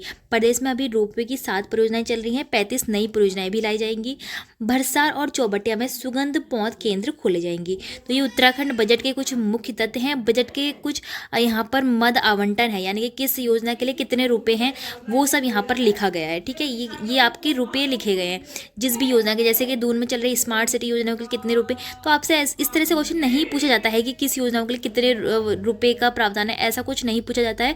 तो आप इसको पढ़कर अपनी इन्फॉर्मेशन ले सकते हो और इसको स्किप भी कर सकते हो। ठीक है, और बाकी आप ये देख सकते हो कि कौन कौन सी योजना, यहाँ पे आपको ना बहुत सारी योजनाएं देखने को मिलेगी। जैसे सामुदायिक विकास योजना, मुख्यमंत्री महिला स्वयं सहायता समूह योजना, महिलाओं को आत्मनिर्भर बनाने के लिए, निर्धन परिवार को गैस चूल्हा देने के लिए, अटल आयुष्मान योजना के लिए पीएम। तो ये योजनाएं हैं उत्तराखंड में संचालित। तो देखिए, उत्तराखंड के बजट के बाद जो हमारा एक इम्पॉर्टेंट टॉपिक आता है वो उत्तराखंड शौर्य सम्मान। तो उत्तराखंड शौर्य सम्मान में तो इसमें सबसे इम्पोर्टेंट बात यह है कि जो उत्तराखंड के स्वास्थ्य मंत्री हैं धन सिंह रावत, इनका नाम आपको याद रखना है। इनको उच्च शिक्षा और स्वास्थ्य के लिए क्षेत्र व उनके योगदान के लिए उत्तराखंड शौर्य सम्मान 2022 प्रदान किया गया। तो धन सिंह रावत पहले ऐसे राजनेता है जिन्हें यह सम्मान दिया गया। इससे पूर्व केवल गैर राजनीतिक लोगों को ही यह सम्मान मिलता था, लेकिन इस बार स्वास्थ्य मंत्री जो हैं उत्तराखंड के धन सिंह रावत, इनको यह उत्तराखंड शौर्य सम्मान 2022 मिला था। अब लोक गायक किशन पंवार का निधन हुआ। तो ये करंट में एक न्यूज़ आई कि 6 जून 2022 को देहरादून के एक अस्पताल में लोक गायक किशन सिंह पंवार का निधन हुआ। इनका जन्म टिहरी में हुआ था। ये उत्तरकाशी के राजकीय इंटर कॉलेज में कला शिक्षक पद से सेवानिवृत्त थे। तो आपसे इस तरह से क्वेश्चन बन सकता है कि किशन सिंह पंवार का संबंध किससे है। तो इनका संबंध है गायकी से। ठीक है, गिर गांव वासियों ने नशा मुक्ति का संकल्प लिया था। तो 4 जून 2022 को पिथौरागढ़ जिले के गिर गांव के निवासियों ने कभी नशा न करने और नशा बेचने वालों का विरोध करने का संकल्प लिया था। तो आपको याद रखना है, गिर गांव कहाँ है, पिथौरागढ़ में। चंपावत विधानसभा उपचुनाव। तो देखो, चंपावत विधानसभा जो उपचुनाव हुए थे उसमें मतों की गणना 2 जून 2022 को की गई थी। इस उपचुनाव में प्रदेश के मुख्यमंत्री पुष्कर सिंह धामी ने अपने निकटतम प्रतिद्वंदी कांग्रेस की निर्मला गहतोड़ी को 55,000 मतों से पराजित भी किया था। तो आपसे पूछा जा सकता है, मुख्यमंत्री ने अपनी के जो प्रतिद्वंदी थे चंपावत विधानसभा उपचुनाव में वो कौन थी? वो थी निर्मला गहतोड़ी, जो कि कांग्रेस से थी। डॉक्टर नित्यानंद हिमालयी शोध केंद्र। तो देखिए, उत्तराखंड के विकास के लिए हिमालय संरक्षण पर शोध के लिए जो है डॉक्टर नित्यानंद हिमालय शोध एवं अध्ययन केंद्र का लोकार्पण किया गया। ये कहाँ किया गया? दून विश्वविद्यालय परिसर में। ठीक है, ये आपको याद रखना है कि दून विश्वविद्यालय परिसर में है ये।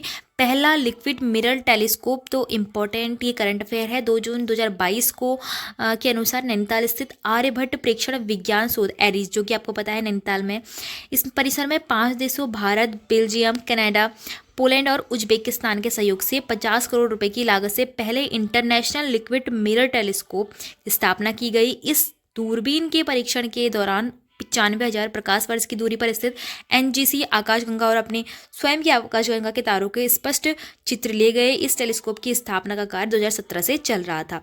तो बेहद इंपॉर्टेंट करंट अफेयर है। पहला लिक्विड मिरर टेलीस्कोप कहाँ लगाया गया? ये नैनीताल में लगाया गया। समान नागरिक संहिता ड्राफ्टिंग कमेटी। प्रदेश सरकार द्वारा राज्य में समान नागरिक संहिता यूनिफॉर्म सिविल कोड लागू करने की दिशा में कदम बढ़ाते हुए 27 मई 2022 को ड्राफ्टिंग कमेटी का गठन किया गया है। इस कमेटी का अध्यक्ष जो है सुप्रीम कोर्ट की सेवानिवृत्त न्यायाधीश रंजना प्रकाश देसाई को और सदस्य प्रमोद कोहली, जो कि दिल्ली हाईकोर्ट के रिटायर्ड जज हैं, शत्रुघ्न सिंह पूर्व सचिव उत्तराखंड, मनु गौर व सुरेखा डंगवाल को बनाया गया। ठीक है, तो ये समान नागरिक संहिता से एक प्रश्न था आपका उत्तराखंड करंट अफेयर का। नई रक्षा संपदा सर्किल की मंजूरी दी गई, जिसमें कि आपके रक्षा मंत्री जो है राजनाथ सिंह हमारे देश के उत्तराखंड के लिए एक नया रक्षा संपदा सर्किल बनाने का प्रस्ताव मंजूर किया। इस प्रस्ताव के अनुसार DO मेरठ और DO बरेली से संबंध क्रमशः देहरादून देहरादून व रानीखेत को अलग करके देहरादून में एक पूर्ण रक्षा संपदा कार्यालय, इसके तहत रानीखेत में एक उप रक्षा संपदा कार्यालय खोला जाएगा। तो रक्षा संपदा कार्यालय सर्किल को जो है मंजूरी दी गई रक्षा मंत्री राजनाथ सिंह द्वारा। फिर है राष्ट्रीय जनजातीय नृत्य महोत्सव में प्रथम। तो राष्ट्रीय जनजातीय नृत्य महोत्सव में प्रथम आया 19 से 21 मई 2022 तक भुवनेश्वर उड़ीसा में आयोजित राष्ट्रीय जनजातीय नृत्य महोत्सव में कुंदन सिंह चौहान के नेतृत्व में जौनसार के कलाकारों ने शानदार प्रस्तुति देकर प्रथम पुरस्कार पाया। इस महोत्सव में 24 राज्यों के 650 कलाकारों ने भाग लिया था, जिसमें कि उत्तराखंड प्रथम स्थान पर रहा। इंपॉर्टेंट है, और आपको ये भी पता होना चाहिए कि जो जौनसार जनजाति है वो उत्तराखंड की दूसरी सबसे बड़ी व गढ़वाल मंडल की पहली जो है सबसे अधिक संख्या वाली जो है जनजाति है। सबसे बड़ी जो जनजाति है जनसंख्या के अनुसार वो है थारू जनजाति। तो जौनसार लोग जो है देहरादून जिले में अधिकतम निवास करते हैं। पहला कमर्शियल ड्रोन कॉरिडोर देहरादून स्थित रेड क्लिफ पैथोलॉजी लैब में स्काई एयर के साथ मिलकर मई 2022 में देहरादून से उत्तरकाशी के बीच राज्य का पहला कॉमर्शियल ड्रोन कॉरिडोर खोला गया। तो आपको याद रखना है देहरादून से उत्तरकाशी के बीच में, तो ये राज्य का पहला ड्रोन कॉरिडोर है। तो इम्पोर्टेंट ये उत्तराखंड जी के कभी क्वेश्चन हो जाता है। इस कॉरिडोर के तहत पहला प्रयोग 19 मई को किया गया था। कॉमर्शियल ड्रोन देहरादून से मात्र 88 मिनट में उत्तरकाशी पहुँचा देगा। वहाँ से ब्लड का नमूना लेकर 88 मिनट में देहरादून आप पहुँचेगा। इस तरह के प्रयोग पहाड़ पर स्वास्थ्य सुविधाओं को आसान बनाएंगे, क्योंकि हमारे पहाड़ में स्वास्थ्य सुविधाएं की बहुत ज़्यादा कमी है। अक्षय ऊर्जा के विकास हेतु समझौता। तो देखिए ये समझौता है मुख्यमंत्री की उपस्थिति में राज्य सरकार और भारत पेट्रोलियम कॉरपोरेशन लिमिटेड के मध्य में, ठीक है, इस पर हस्ताक्षर किए गए। फिर है पक्षियों की सर्वाधिक प्रजातियां उत्तराखंड। तो बर्ड काउंट इंडिया द्वारा 14 मई 2022 को देश के हिमालयी राज्यों में पक्षियों की प्रजातियों की गणना की गई। इसमें क्या हुआ, प्रारंभिक रिपोर्ट के अनुसार हिमालयी राज्यों में हिमालयी पक्षियों की सर्वाधिक 171 प्रजातियां उत्तराखंड में पाई गई। तो ये भी आपसे क्वेश्चन पूछा जा सकता है। उत्तराखंड रत्न सम्मान। तो देखिए 9 मई 2022 को नैनीताल में all India conference of intellectual संस्था की ओर से आयोजित 44वीं वर्षगांठ समारोह में उच्च शिक्षा में क्षेत्र में उल्लेखनीय योगदान के लिए कुमाऊं विश्वविद्यालय के कुलपति प्रोफेसर NK जोशी को उत्तराखंड रत्न सम्मान से सम्मानित किया गया। तो देखिए कुमाऊं विश्वविद्यालय जिसकी स्थापना कब हुई थी, 1973 में हुई थी। तो इस तरह से जो इनके कुलपति हैं प्रोफेसर NK जोशी, इनको उत्तराखंड रत्न सम्मान दिया गया। तो मोस्ट इम्पोर्टेंट क्वेश्चन है, क्योंकि उत्तराखंड रत्न सम्मान इनको मिला है। तो उत्तराखंड को मिला अलकनंदा होटल। देखिए पिछले 21 वर्षों से ये विवाद चल रहा था। तो योगी आदित्यनाथ ने इस विवाद को सुलझाया और उत्तर प्रदेश पर्यटन विभाग के हरिद्वार स्थित 39 कमरों वाले अलकनंदा होटल को उत्तराखंड को सौंप दिया और अपनी सरकार द्वारा हरिद्वार में ही नवनिर्मित 100 कमरों वाले भागीरथी पर्यटन आवास गृह का उद्घाटन किया। ठीक है, तो ये विवाद सुलझ गया। वेदा लाइफ निरामय वेलनेस केंद्र 4 मई 2022 को उत्तर प्रदेश मुख्यमंत्री योगी आदित्यनाथ, आचार्य बालकृष्ण, स्वामी चिदानंद सरस्वती व बाबा रामदेव ने पोखरी जो कि पौड़ी में है पतंजलि योगपीठ द्वारा बनाए गए वेदा लाइफ निरामय वेलनेस केंद्र का उद्घाटन किया। तो आपसे क्वेश्चन क्या बनेगा, वेदा लाइफ निरामय वेलनेस केंद्र कहाँ स्थित है? तो ये कहाँ स्थित है? पौड़ी के पोखरी में। अब देखिए सुरकुंडा मंदिर रोपवे का भी शुभारंभ हो चुका है। सुरकुंडा देवी मंदिर के लिए बनाए गए 502 मीटर लंबे रोपवे का लोकार्पण हुआ। क्रांति दिवस मेला जो है राजकीय घोषित किया गया। इससे पहले जागरा मेला भी आपने पढ़ा अभी, तो जागरा मेला को भी राजकीय मेला घोषित किया गया।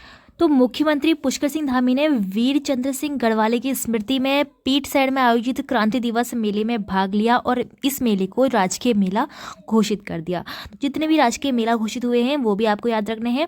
शहीद नागेंद्र सकलानी मेला जो कि टिहरी में प्रतिवर्ष 27 व 28 अप्रैल को आयोजित होता है। इस मेले को राजकीय बहुउद्देशीय मेला घोषित किया गया। उल्लेखनीय है कि नागेंद्र सकलानी के नाम पर यहाँ 1948 से ही यह मेला लगता आ रहा है।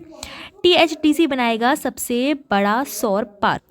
तो देखिए इसके लिए समझौता हुआ है THDC व राजस्थान अक्षय ऊर्जा लिमिटेड के मध्य में, जिसके अनुसार राजस्थान में देश के सबसे बड़े और सौर विद्युत प्लांट की स्थापना की जाएगी। वन हेल्थ इंडिया प्रोजेक्ट केंद्र सरकार द्वारा पूरे देश के पर्यावरण, वन्यजीव, पशुधन व मानव के स्वास्थ्य में सुधार के लिए बनाए गए वन हेल्थ प्रोजेक्ट को पायलट प्रोजेक्ट के रूप में अप्रैल 2022 में उत्तराखंड पशुपालन व डेयरी विभाग में लागू किया गया था। उत्तराखंड नेता प्रतिपक्ष जो कि 10 अप्रैल 2022 को देहरादून के कांग्रेस विधायक दल की बैठक में यशपाल आर्य को नेता प्रतिपक्ष और भुवन चंद्र कापड़ी को उपनेता प्रतिपक्ष की जिम्मेदारी दी गई।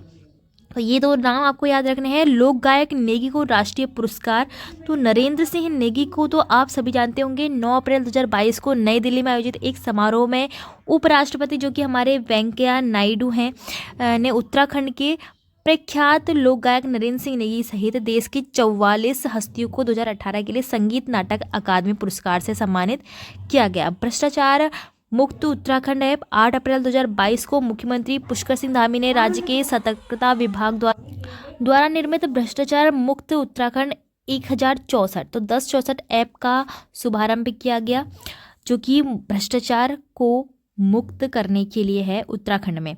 पुष्कर सिंह धामी 12वें सीएम बने थे, जो कि फिर उन्होंने अपनी शपथ ली थी। 23 मार्च 2022 को देहरादून स्थित परेड ग्राउंड में आयोजित एक समारोह में राज्यपाल गुरमीत सिंह ने उत्तराखंड के मुख्यमंत्री को पुष्कर सिंह धामी को मंत्री के रूप में सतपाल महाराज, प्रेमचंद्र और गणेश जोशी, धन सिंह रावत, सुबोध उनियाल, रेखा आर्य, चंदन रामदास व सौरभ बुढ़ागुड़ा को लगातार शपथ दिलाई थी। तो ये आपको याद रखना है 23 मार्च 2022 को। के प्रेमचंद्र अग्रवाल ने संस्कृत में शपथ ग्रहण किया था। पुष्कर सिंह धामी व्यक्ति के रूप में राज्य के 11वें पद के रूप में 12वें मुख्यमंत्री बने। ये राज्य के सबसे युवा 36 वर्ष के मुख्यमंत्री हैं। ठीक है, इतना आपको याद रखना है कि जो पुष्कर सिंह धामी है वो उत्तराखंड के सबसे युवा मुख्यमंत्री है, जो कि 36 वर्ष में मुख्यमंत्री बने। अब देखिए 5वीं विधानसभा के लिए चुनाव 14 फरवरी 2022 को कराए गए थे, जिसमें मतदान का औसत इतना रहा। तो देखिए ये जो मैंने आपको ये विधानसभा सत्र है, ये आपको मैंने प्रीवियस वीडियो जो कि उत्तराखंड विंसर ईयर बुक से मैंने बनाई थी आपके लिए, तो उसमें आपकी उत्तराखंड विंसर ईयर बुक वाली प्लेलिस्ट में आपको मिल जाएगी। तो विधानसभा सत्र जो कि 5वां, तो उसके बारे में आप वहाँ पर डिटेल में पढ़ सकते हो। तो एक इम्पॉर्टेंट बात यह है कि 26 मार्च 2022 को कोटद्वार पौड़ी से भाजपा विधायक रितु खंडूरी ने विधानसभा अध्यक्ष का पदभार ग्रहण किया और रितु खंडूरी इस पद को धारण करने वाली राज्य की पहली महिला हैं। पहली महिला विधानसभा अध्यक्ष जो है रितु खंडूरी जी हैं। 29 मार्च 2022 को मंत्रियों के विभागों का बंटवारा भी हो गया था। तो आपको इतना याद रखना है। RIMC की स्थापना दिवस समारोह 13 मार्च 2022 को देहरादून स्थित राष्ट्रीय इंडियन मिलिट्री कॉलेज में शताब्दी स्थापना दिवस समारोह मनाया गया। यह भारत का पहला सैन्य प्रशिक्षण संस्थान है, इसीलिए यह करंट अफेयर के लिए इम्पोर्टेंट है। तो तत्कालीन ऑफ वेल्स एडवर्ड अस्टम द्वारा किया गया था इसका उद्घाटन। 100 वर्षों के इतिहास में पहली बार यहाँ कैडेट के रूप में लड़कियों के प्रवेश की परंपरा शुरू हुई है, अन्यथा यहाँ अभी तक लड़कों के ही जो है प्रशिक्षण होते थे। लड़कियों के लिए यहाँ 5 सीटें रिजर्व की गई हैं। अभी तक 2 लड़कियों ने प्रवेश ले लिया है। देवेंद्र मेवाड़ी को साहित्य अकादमी पुरस्कार। 11 मार्च 2022 को नई दिल्ली में आयोजित एक समारोह में उत्तराखंड मूल के हिंदी भाषा लेखक मेवाड़ी, तो इनका संबंध है हिंदी भाषा लेखक, इनके साथ साथ 22 भाषाओं के लेखकों को साहित्य अकादमी के बाल साहित्य श्रेणी का पुरस्कार मिला। वरिष्ठ विज्ञान लेखक व पत्रकार 73 वर्षीय देवेंद्र मेवाड़ी को यह पुरस्कार उनके नाटक में विज्ञान के लिए मिला है। मेवाड़ी मूल रूप से कालार गांव जो कि नैनीताल में है, इनके द्वारा लिखित अब तक की 30 किताबों में से 27 विज्ञान से संबंधित है। इनकी सबसे प्रसिद्ध पुस्तक है मेरी यादों का पहाड़। तो आपसे इस तरह भी पूछा जा सकता है कि जो है पुस्तक मेरी यादों का पहाड़ किसके द्वारा लिखी गई है, तो देवेंद्र मेवाड़ी के द्वारा ये लिखी गई है और इनको अब तक बहुत से पुरस्कार भी मिल चुके हैं। अब आता है ई श्रम पोर्टल, जिसमें कि इसके उपयोग में 3रा स्थान हुआ है। नेशनल ई श्रम पोर्टल में राज्य के लगभग 29 लाख असंगठित श्रमिकों के पंजीकरण कराए जा चुके हैं। इस पोर्टल पर पंजीकरण के मामले में उत्तराखंड ने 3रा स्थान प्राप्त किया है। रुड़की में परम गंगा सुपर कंप्यूटर, तो देखिए भारतीय प्रौद्योगिकी संस्थान जो कि रुड़की में है, नेशनल सुपर कंप्यूटर के तहत CDEC द्वारा तैयार किए गए सुपर कंप्यूटर परम गंगा को इंस्टॉल किया गया था। इस सुपर कंप्यूटर की capacity 1.66 PETA floating point operations प्रति सेकंड है। यहाँ सुपर कंप्यूटर लगाने का उद्देश्य IIT रुड़की और इसके आसपास के जो शैक्षिक संस्थान हैं उनकी यूज़र कम्युनिटी को कंप्यूटेशनल पावर देना है। यमुना घाटी में सैंधवकालीन साक्ष्य मिले, जिसमें कि शोध शोधार्थी जो भी थे उत्तरकाशी जिले के देवल गांव के निकट एक पाषाण निर्मित महिष मुखी चतुर्भुज मानव प्रतिमा की खोज की। इस प्रतिमा को सिंधु घाटी सभ्यता से जोड़कर देखा गया, तो ये मिली थी उत्तरकाशी से। अतुल्य गंगा साइक्लोथॉन 28 फरवरी 2022, 28 फरवरी को विज्ञान दिवस मनाया जाता है। को राज्यपाल ने देहरादून स्थित राजभवन से अतुल्य गंगा साइक्लोथॉन 2022 को हरी झंडी दिखाकर रवाना किया। गंगा स्वच्छता और गंगा पुनर्जीवीकरण का संदेश देने के लिए गंगोत्री 2 मार्च 2022 से गंगा सागर 2 अप्रैल 2022 तक चलने वाली पूर्व सैनिकों की इस साइकिल यात्रा का नेतृत्व लेफ्टिनेंट जनरल आलोक कलेर रिटायर्ड ने किया था। राज्य की शोधार्थियों द्वारा शुद्ध ग्रह की खोज की गई। 19 फरवरी 2022 को जारी एक सूचना के अनुसार गढ़वाल विश्वविद्यालय के भौतिक विज्ञान के आलोक सागर गौतम के नेतृत्व में 5 शोधार्थियों ने अमेरिका स्थित पेन स्टार्स टेलीस्कोप की मदद से क्षुद्र ग्रह की खोज की। इस खोज को अमेरिकी नासा संस्थान ने प्रारंभिक खोज के रूप में स्वीकार किया। तो इम्पोर्टेंट है ये गढ़वाल विश्वविद्यालय द्वारा। आईआईटी रुड़की का किसान ऐप, जो कि 19 फरवरी में रुड़की ने किसानों की सुविधा के लिए किसान ऐप नाम से एक ऐप लॉन्च किया। इस ऐप के जरिए किसानों को सिर्फ उनकी ओर से चयनित ब्लॉकों का ही पूर्वानुमान और एडवाइजरी बुलेटिन मिलेगा। इंडिया ट्रैवल मार्ट, तो इंडिया ट्रैवल मार्ट पर्यटन से जुड़े लोगों को एक मंच पर लाकर घरेलू पर्यटन को बढ़ावा देने के उद्देश्य से उत्तराखंड पर्यटन विकास परिषद के सहयोग से देहरादून स्थित एक होटल में 17 से 19 फरवरी 2022 तक एक भारत श्रेष्ठ भारत देखो अपना देश, एक भारत श्रेष्ठ भारत देखो अपना देश थीम पर 3 दिवसीय इंडिया ट्रैवल मार्ट का आयोजन किया गया, जिसमें कई राज्यों के प्रतिनिधियों ने भाग लिया। इस योजना में उत्तराखंड होम स्टे योजना व पर्यटन निवेश प्रोत्साहन योजना को सर्वश्रेष्ठ स्टॉल पुरस्कार मिला। 28वां बसंत श्री सम्मान, जो कि मिला श्री इंदु भूषण कोच गावे को, ठीक है, जो कि सेवानिवृत्त प्राचार्य हैं, साहित्यकार हैं और सामाजिक कार्यकर्ता हैं। तो इनको श्री इंदु भूषण कोच वागे को मिला है 28वां बसंत श्री पुरस्कार 15 फरवरी 2022 को। गणतंत्र दिवस पर झांकी निकाली गई, जिसमें कि बद्री विशाल मंदिर, हेमकुंड साहिब, टिहरी डैम व डोबरा चाटी पुल की झांकी प्रदर्शित की गई। इससे पूर्व 2021 में भी केदारनाथ, 19 में कौसानी अनासक्ति आश्रम, 2018 में ग्रामीण पर्यटन, 2016 में रम्माण, 2015 में केदारनाथ, 2014 में जड़ी बूटी। तो ये सभी सन के जो है झांकियाँ बताई जा रही है कि कौन कौन सी हुई। तो गणतंत्र दिवस 2022 26 जनवरी 2022 को जो है एक उत्तराखंड की ओर से बद्री विशाल मंदिर, हेमकुंड साहिब, टिहरी डैम और डोबरा चट्टी पुल की झांकी प्रदर्शित की गई।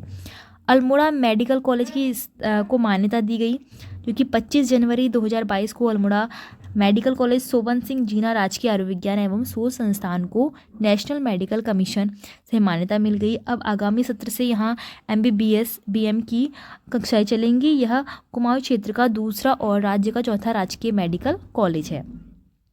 अनुराग व शिवम को राष्ट्रीय बाल पुरस्कार मिला। राष्ट्रीय बाल दिवस के अवसर पर 24 जनवरी 2022 को नई दिल्ली में आयोजित एक वर्चुअल समारोह में प्रधानमंत्री नरेंद्र मोदी ने उत्तराखंड के अनुराग रमोला और शिवम रावत सहित देश के 61 बच्चों को राष्ट्रीय बाल पुरस्कार से सम्मानित किया गया। अनुराग रमोला को कला और संस्कृति श्रेणी में प्रधानमंत्री राष्ट्रीय बाल पुरस्कार 2021 मिला और शिवम रावत को नवाचार श्रेणी में प्रधानमंत्री राष्ट्रीय बाल पुरस्कार 2022 मिला। ठीक है, तो ये दोनों बच्चों को जो है प्रधानमंत्री राष्ट्रीय बाल पुरस्कार मिला 21 और 22 का। ग्लोबल ग्रीन अवार्ड शिक्षा, पर्यावरण व अन्य जागरूकता कार्यों के लिए लाइफ लाइन फाउंडेशन और सोमनाथ नक्षत्र वाटिका ट्रस्ट की ओर से 15 जनवरी 2022 को कोटतल्ला रुद्रप्रयाग के प्राइमरी स्कूल के प्रधानाध्यापक सत्येंद्र भंडारी सहित 42 लोगों को ये अवार्ड मिला। तो सत्येंद्र भंडारी जो हैं उत्तराखंड से आते हैं। ग्लोबल ग्रीन अवार्ड इनको मिला 2021 का। भक्त दर्शन जो है गौरव पुरस्कार, भक्त दर्शन गौरव पुरस्कार जो है दिया गया उच्च शिक्षा के क्षेत्र में उत्कृष्ट कार्य के लिए प्रोफेसर कमल किशोर पांडे, डॉक्टर अहमद परवेज व डॉक्टर अशोक कुमार। ठीक है, तो इन तीनों को भक्त दर्शन गौरव पुरस्कार मिला उच्च शिक्षा के क्षेत्र में अच्छे कार्यों के लिए। तो इनको पुरस्कार स्वरूप इन्हें 50-50 रुपये प्रशस्ति पत्र व शॉल दिए गए। उच्च शिक्षा के क्षेत्र में यह राज्य का उच्चतम सम्मान है। 9 नवंबर 2019 को इस पुरस्कार को शुरू करने की घोषणा की गई थी। धसपड़ गाँव को राष्ट्रीय जल पुरस्कार मिला। तो इम्पोर्टेंट करंट अफेयर है ये। धसपड़ गाँव जो कि अल्मोड़ा जिले का है और इसको जल संरक्षण के लिए यह राष्ट्रीय जल पुरस्कार मिला था। 7 जनवरी 2022 को ग्राम पंचायत को श्रेष्ठ ग्राम पंचायत के प्रथम पुरस्कार के लिए चुना गया था। मुख्य सूचना आयुक्त, तो देखिए जो है मुख्य सूचना आयुक्त जो है एक पद है। इसके लिए विवेक शर्मा को और अनिल चंद्र पुनेठा को गोपनीयता की शपथ दिलाई गई। निःशुल्क टैबलेट योजना जो कि उत्तराखंड करंट अफेयर से 2022 का पहला प्रश्न ये बनता है, क्योंकि 1 जनवरी 2022 को मुख्यमंत्री पुष्कर सिंह धामी ने कक्षा 10 और 12 के छात्रों के लिए निःशुल्क टैबलेट योजना का शुभारंभ किया था। इस योजना के तहत छात्रों को डीबीटी के माध्यम से 12-12 हज़ार रुपये दिए गए, जिससे वे अपनी पसंद के टैबलेट खरीद सकें। तो फ्रेंड्स ये जो है 2022 का पहली करंट अफेयर है, निःशुल्क टैबलेट योजना जो कि 1 जनवरी 2022 को चलाई गई मुख्यमंत्री पुष्कर सिंह धामी द्वारा। तो यहाँ पर होते हैं 2022 के सभी करंट अफेयर कंप्लीट। तो देखिए वीडियो बहुत ज़्यादा लेंथी हो रही है, इसलिए मैं जो 2021 के करंट अफेयर हैं वो मैं नेक्स्ट वीडियो में आपको बताऊंगी, जो कि आपके स्टार्ट होंगे सैण गाँव को गोद लेने से। ठीक है, तो यहाँ तक आपके 2022 के परीक्षा वाणी के सभी करंट अफेयर कंप्लीट होते हैं। इसी तरह की और वीडियोज़ के लिए चैनल को लाइक शेयर सब्सक्राइब जरूर करना और इसको आप एक बार रिवाइज जरूर करना।